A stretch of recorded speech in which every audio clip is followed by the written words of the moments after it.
안녕하세요. 오늘은 그 진위계수에 대해서 배울 건데요. 여러분들 그 진위계수 부분은 경제학 용어나 사회 부분에 상당히 많이 나오는 내용이거든요.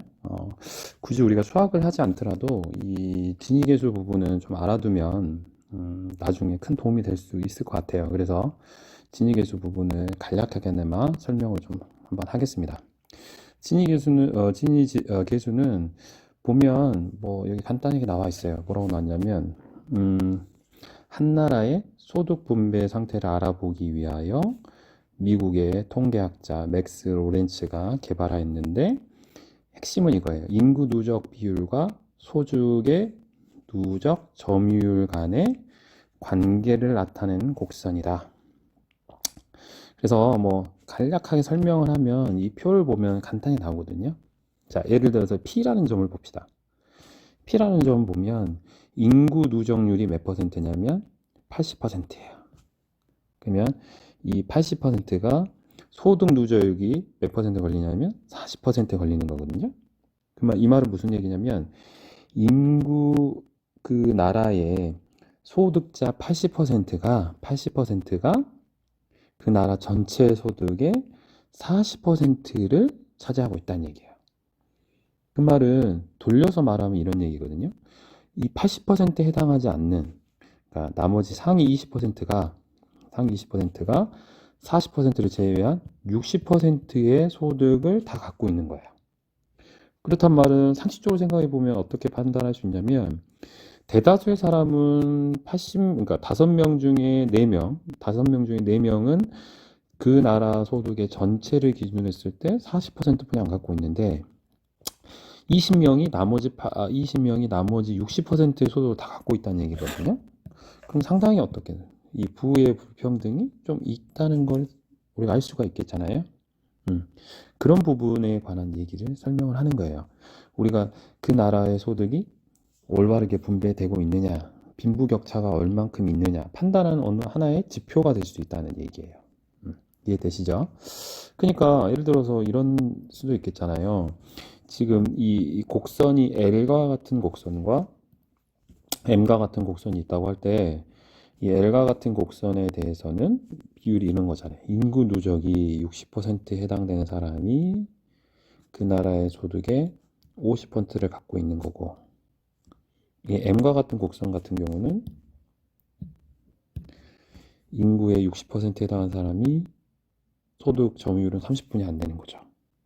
그 말은 이렇게 판단할 수 있잖아요. 아까 돌려서 말한 것처럼 L이란 나라는 인구의 40%가 나머지 소득의 50%를 갖고 있는 거고 M과 같은 나라는 인구의 40%가 나머지 소득의 70%를 갖고 있는 거예요. 그 말은 같이 100명을 기준으로 했을 때 40명이 70%를 갖고 있는 거랑 40명이 50%를 갖고 있는 거는 엄밀히 말하면 다르죠. 왜냐하면 이쪽은 좀 부가 어떻게 됐다고 말할 수 있어요. 불평등하다는 얘기를 할 수 있잖아요. 왜? 나머지 60의 사람이 30분이 못 갖고 있는 거고 여기는 60의 사람이 50을 갖고 있는 거니까 상대적으로 이쪽에 해당되는 사람들이 어떻게 되는 거야? 소득이 어느 정도 많이, 그러니까 이 대다수의 사람들이 어느 정도의 양의 소득을 갖고 있다는 얘기니까 자, 그러니까 이 하위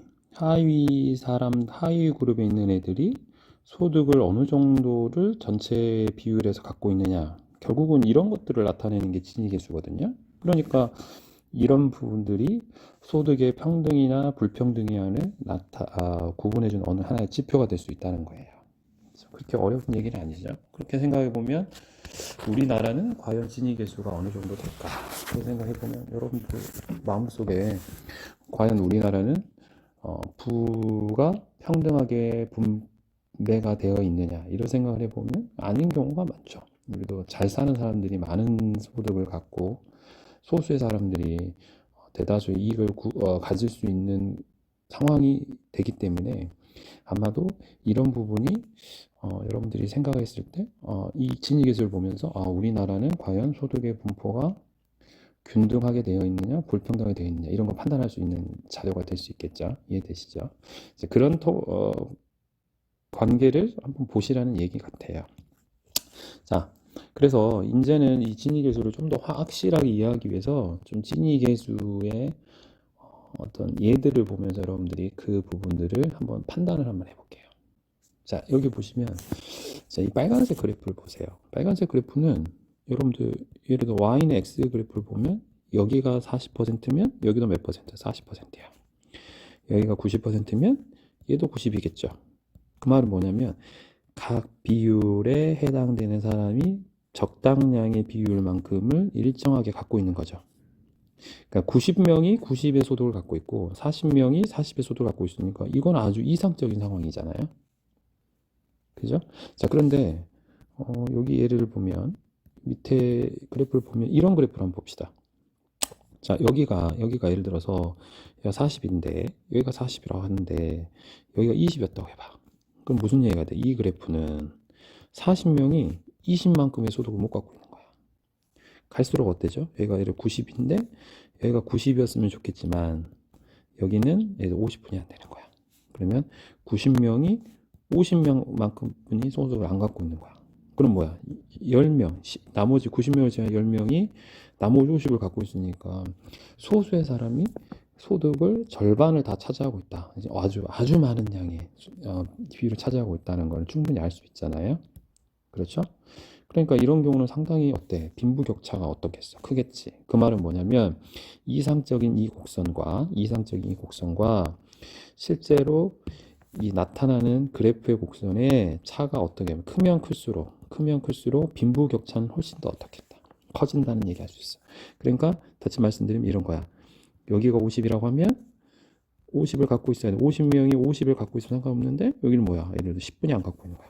50명이 10명의 목분이 안 갖고 있는 거지. 10%. 상당히 어떻다.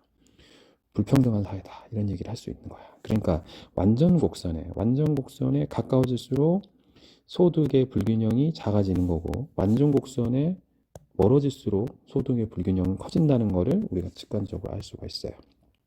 이해되시죠?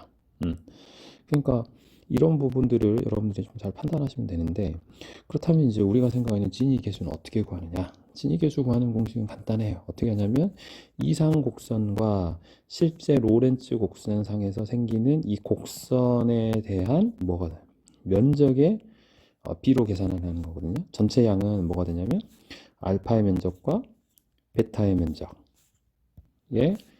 이 알파, 소득의 불균형이죠. 불균형을 나타내는 알파의 넓이를 B로서 구하는 것이 진위계수예요.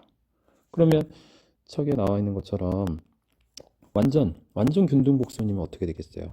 이렇게 되니까 두 개 그래프가 완전 일치하는 거거든요. 그러면 뭐야? 이 로렌츠 곡선이 1이 붙는 거야.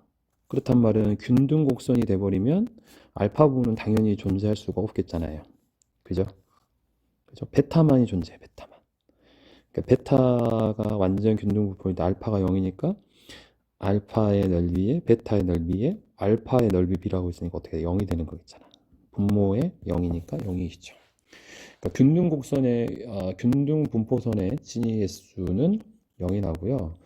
불균등하다는 얘기는 어떻게 되겠어요? 이 그래프가 어떻게 되겠냐? 계속 차이가 많이 날수록 불균등하다 했으니까 거의 차이가 많이 날 때는 붙고 이렇게 올라가겠잖아요. 이렇게 돼서 여기서 이렇게 올라갈 거니까 이때는 알파가 전체 넓이가 될 거고요. 이때는 베타는 뭐가 돼? 0이 되겠잖아요. 그죠? 그래서 알파의 넓이분의 알파의 넓이 베타가 0이니까 얼마? 1이 되는 거예요. 그래서 진위계수가 1이면 완전 불균등이고 진위계수가 0이면 균등 분포를 나타내는 거다 이 말이죠. 자, 그래서 예제를 갖보면 알파의 넓이가 80이고 베타가 21을 했으니까 이건 20이 되겠잖아요. 그러면 얼마가 되겠어요? 100분의 20이니까 0. 아니죠? 80이죠? 100분의 80이니까 0.8이 될 거고요. 알파의 넓이와 베타의 넓이가 같으니까 알파의 넓이를 A라고 한다면 A가 되고 여기는 뭐가 되고 B가 되고 근데 B가 A랑 같다 그랬으니까 A가 되고요. 이게 A가 됐잖아요. 그럼 얼마? 2A분의 A니까 2분의 1. 그러니까 얼마가 돼? 0.5가 되는 거죠. 하여튼 여러분들이 보면 쉽게 말하면 이런 거예요. 다시 계속 정리하지만 이 불평등한 이 부분의 양이 작으면 작을수록 평등한 사회라 게 결론이에요. 결국은 이게 크면 클수록 소득에 불평등이 있다, 뭐 그런 얘기거든요. 그러니까 여러분들은 그거 판단하셔가지고 이 그래프를 좀 보시면 될 것 같아요.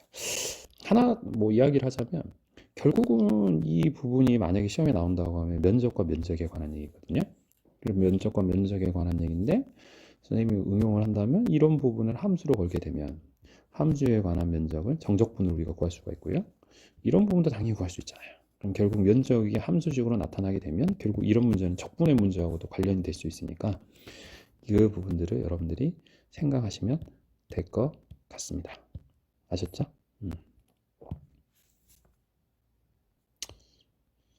일단은